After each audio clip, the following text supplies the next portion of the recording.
Sara Crow and David, I'm going to screw up your name, Rafailedes. Yeah. Co-writers and co-directors on Satoshi, if I'm pronouncing it right. Satoshi. Yeah. It's not a Z, it's an S. Yeah.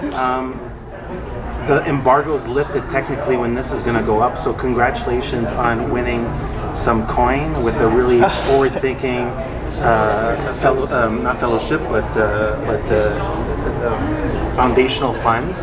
It's really dope that you get this, and if you look at all the lineage of all the projects that have won this, it's always interesting to see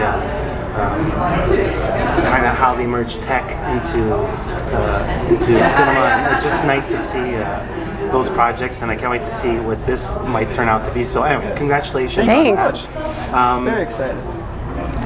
So a dozen projects were selected among 4,000 projects for the labs. So congratulations on that alone.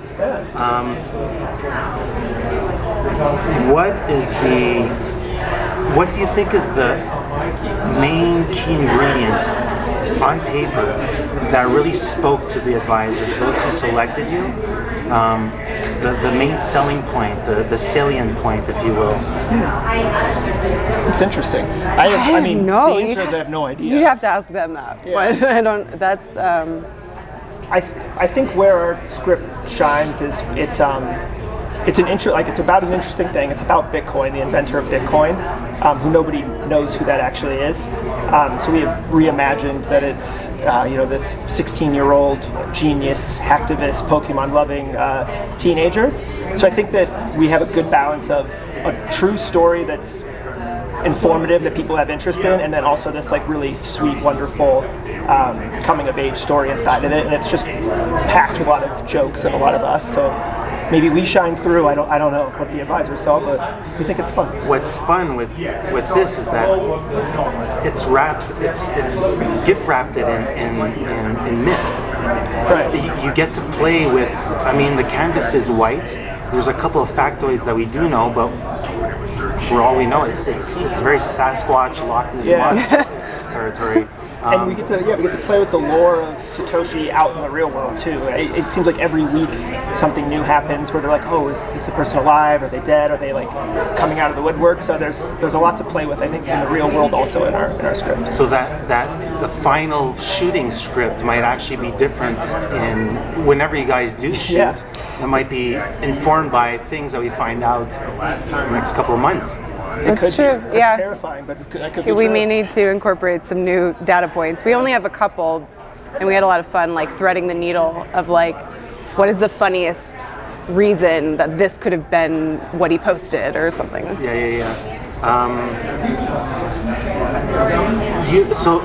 Sarah, you come from a sort of like docu-producing world, so you're used to dealing with facts, I guess, non-fic terrain. You had playwright experience, I believe. Yeah. And so this, I'm getting a sense that there's some comedic elements here. How did your former filmography or project sort of inform you on this project, and also how do you guys work together? How does that tandem look?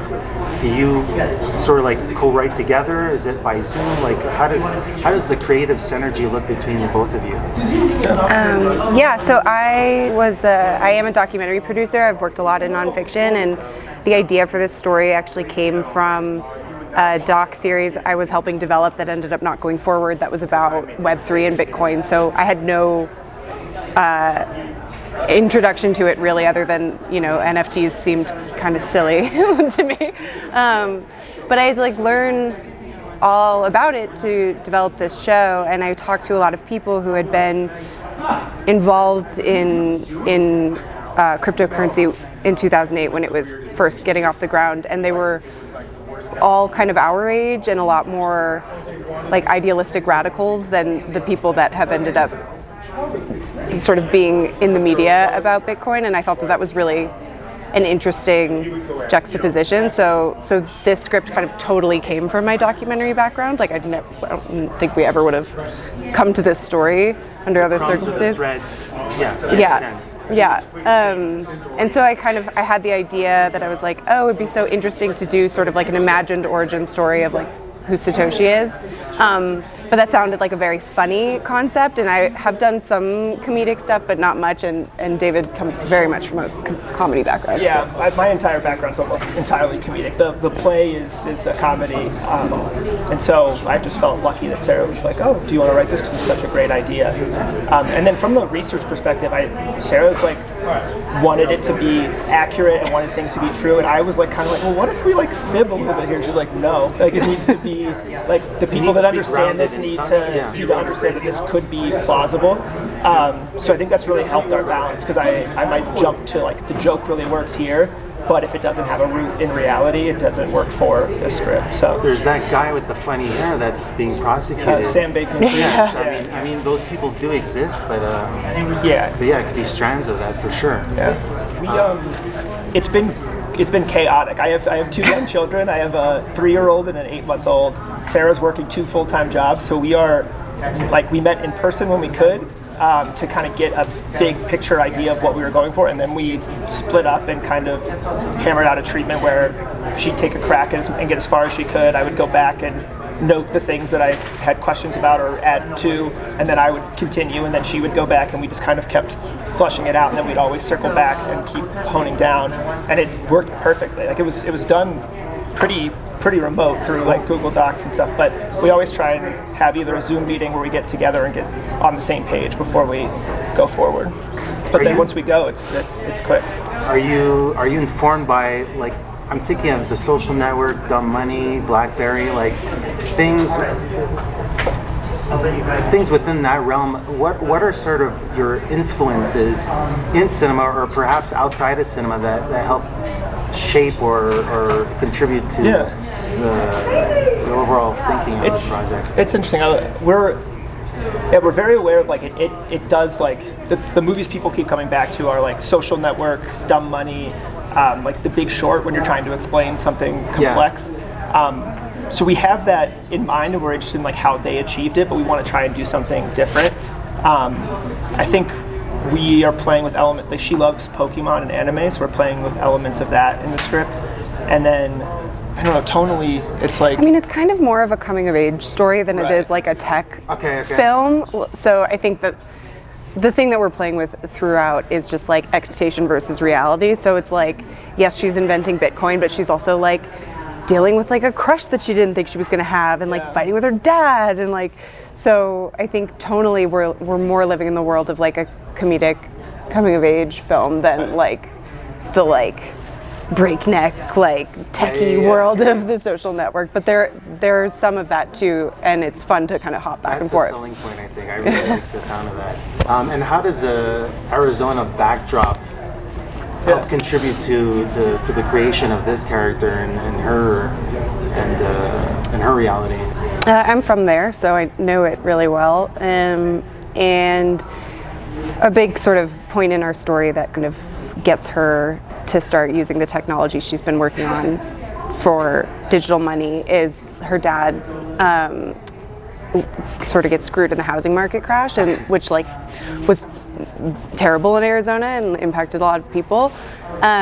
So that's part of it. It was also like the world that I knew when I started developing it, and I also just thought, for this girl that's very like cyberpunky and living in this sort of like neon Tokyo world online, like the sort of funniest opposite of that is like the Sun Belt. So that was part of it too. Also, it's the film is a lot about sort of like wealth inequity, which there's a lot of in Arizona. There's a lot of, you know, like fancy resorts and golf courses, but also like some of the worst public schools in the country, and so we thought that could be a good way to see her get kind of radicalized over the course of the film. I also like all of that for sure. There was such a boom in Phoenix during the time, so there's all these like brand new, like the houses all look exactly the same developments that they were just building and building and building, and then it crashed and they can't fill them. So it's just these like vacant neighborhoods that are filled with like really nice houses that people like would want to live in suburbia, but they're just empty.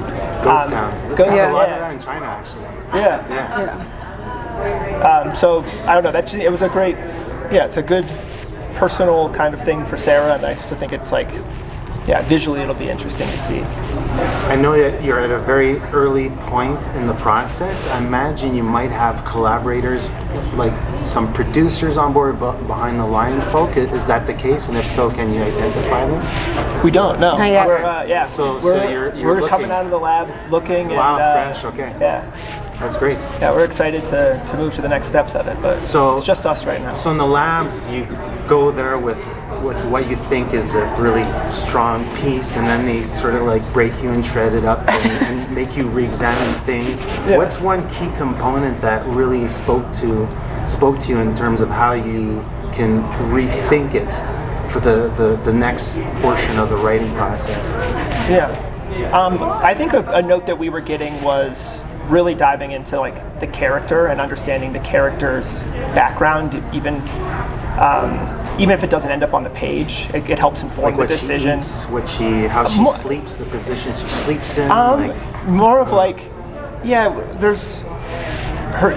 Her mother's not in the picture, and we had her kind of passing away early, and there's a lot of examination of like, well, how does that actually impact her? Like, what decisions would she make if her mother passed away at 3 or at 8, or recently?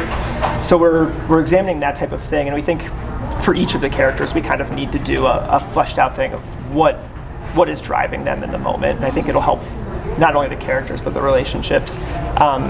So that was one thing. Another thing we got was like, could we go bigger? Like, could we make it? Could we see how big Bitcoin got, or like the amount of wealth that came into Bitcoin? Because we're focusing right now on just the origin story of it. So I think we can play with that more. Kimmy's world versus like what's happening to her tech as it takes off.